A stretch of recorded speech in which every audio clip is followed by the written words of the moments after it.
I just watched the Super Mario Galaxy movie in theaters, and this video is going to have some of my thoughts on it. I'm so excited to share with you guys. I thought it was great. Sorry if this bounces around a bunch, because I really didn't want to take the time to script this video if I'm being honest, so I'm just going to mention a bunch of different things in no particular order, I guess. Lastly, absolutely humongous spoiler warning. I will be detailing exactly what happens in the plot and using footage that wasn't in any trailers that I found on YouTube, so beware. I guess I'll start out by giving my thoughts on, like, some of the characters that were in the movie.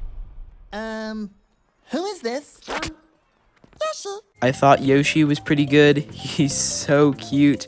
Now, obviously, as a big Yoshi fan, it would have been kind of cool if they incorporated him even more, but he was pretty good for what he is. I especially loved his little montage of backstory of him just chilling in Brooklyn, and everyone was cool about it until he, like, broke the dinosaur skeleton and then got chased by the police into the sewer. Anyway, Bowser Jr., his eyes still freaks me out a little bit, but not nearly as much as when he was first revealed.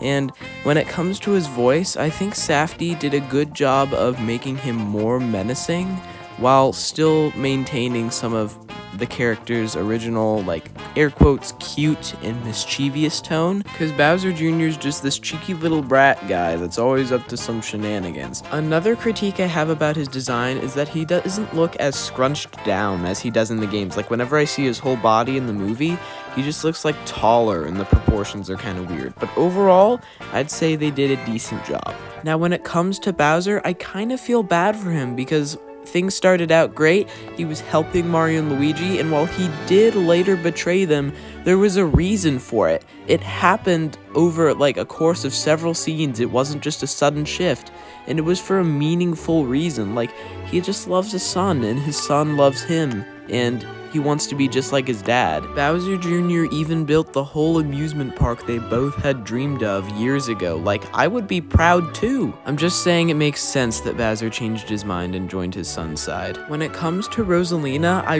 really wish we could have seen her more. Like, she had a fantastic moment at the very beginning of the movie, and then she just kind of disappeared. Like, I know she was captured, but we could have had some scenes with, like, her inner thoughts or just something sprinkled in there to get her more screen time, because Rosalina is so cool. Also, the lore that Rosalina and Peach are sisters completely caught me off guard, and I know some people complain about how that's not consistent with what we've learned from the games, but I don't really think it needs to be. This movie is trying to do its own thing, and sure, whatever, it's good for the storytelling elements. I wonder if all the other lore in the storybook from the original game remains true in the movie universe. In which case, Peach, your mom's not doing so good. And I know a lot of people have been saying this, but Star Fox was super awesome to me. Like, honestly, after watching this movie, I kind of want to play Star Fox 64 on Switch. Like, he was so good. I'd say that the voice actor for him was very well fitting. And I really liked his animation intro and stuff, and since I'm not that much of a Star Fox fan, I didn't even pick up on all of the musical references, but I've heard that there's a lot of Star Fox songs that were in the movie, so that's pretty cool too. And that is a wonderful segue into the next section, the music.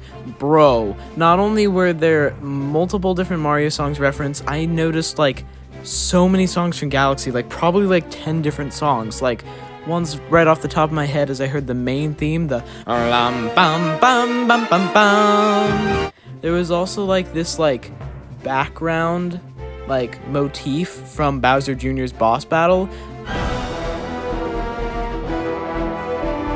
which is normally a lot more fast-paced, but it was such a cool reference to put in, like, the background of a scene.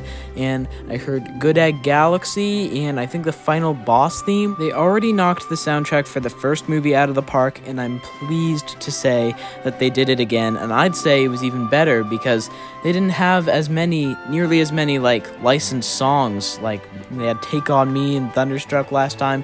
No, it was mostly just remixes of video game songs. Really quick before I move on to some of my my specific critiques, I want to do a lightning round of just random parts of the movie that I really liked. I loved Rob in the Gateway Galaxy, and he was just like, it's right over, and then it just like took forever. I can't find footage of it, but here's just a nice picture of Rob for you to enjoy. I am Rob. I did enjoy the scene in Wart's Casino, although I was a little confused. Like, I wish they would have fleshed out more, like, how does Bowser Jr. have connections with Wart? Like, does Wart work for Bowser Jr.? I wish I had a little more context for that, but Peach's fight with the Ninjas was pretty sick, I must say. And finally, the dinosaur chase with Yoshi and the babies, I did enjoy a lot because I've always liked dinosaurs, and they really did the Odyssey T-Rex justice. And, spoiler alert, it won't be the last Odyssey reference we see in this video. Alright, and now for some of my problems with the Super Mario Galaxy movie. I was a little worried about the pacing before it came out, and honestly, it was the opposite of what I expected. At the beginning, I feel like it starts pretty slow, and it takes like 20 to 30 minutes for them to actually get going on the adventure. I know I have a short attention span and I need my constant hits of dopamine, but still. In the latter half, I think it was maybe a little fast, but not too much. When I heard Honey Hive was going to be in it, I was excited because that's honestly one of my favorite levels from the first game, but it barely was.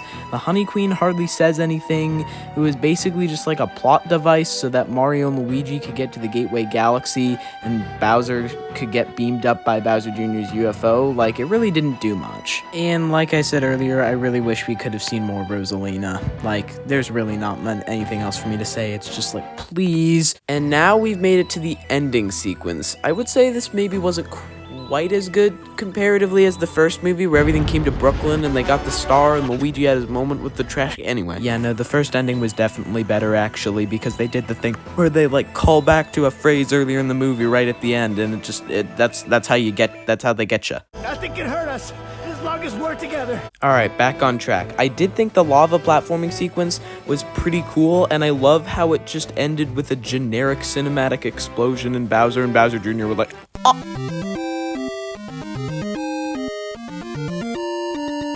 Also, as soon as Bowser rolled up with those dual axes, I was like, we're cutting some chains today, boys!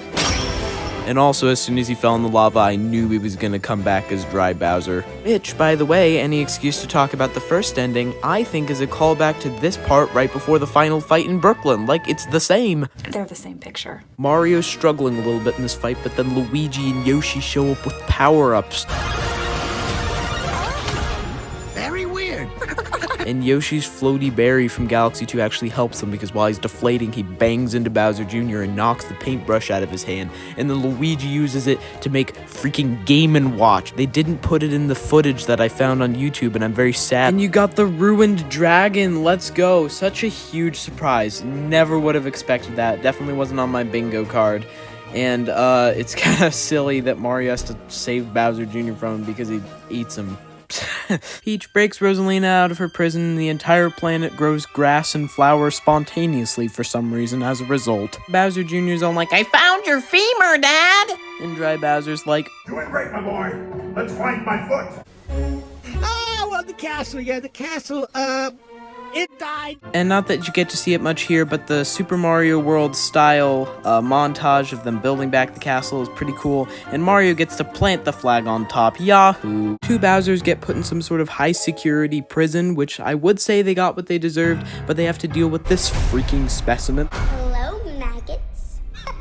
Like, I love how everyone involved was, like, there's this Luma, he's really depressed, we're not gonna get him any rehab or therapy or something like that, he's gonna go straight into the workforce as a prison guard so we can torment all of our criminals. Incredible plan here. Okay, quick, post-credit scene, there was a little girl in the theater that I overheard whisper, it's gonna be Daisy, and she was so smart. I'd say her design looks pretty clean, and I'm interested to see how they're gonna incorporate her into the plot of the next movie. And that is my general review, I guess you could call it, of the Super Mario Galaxy movie. At first, after I finished watching it, I was like, definitely better than the first one. I enjoyed it a lot.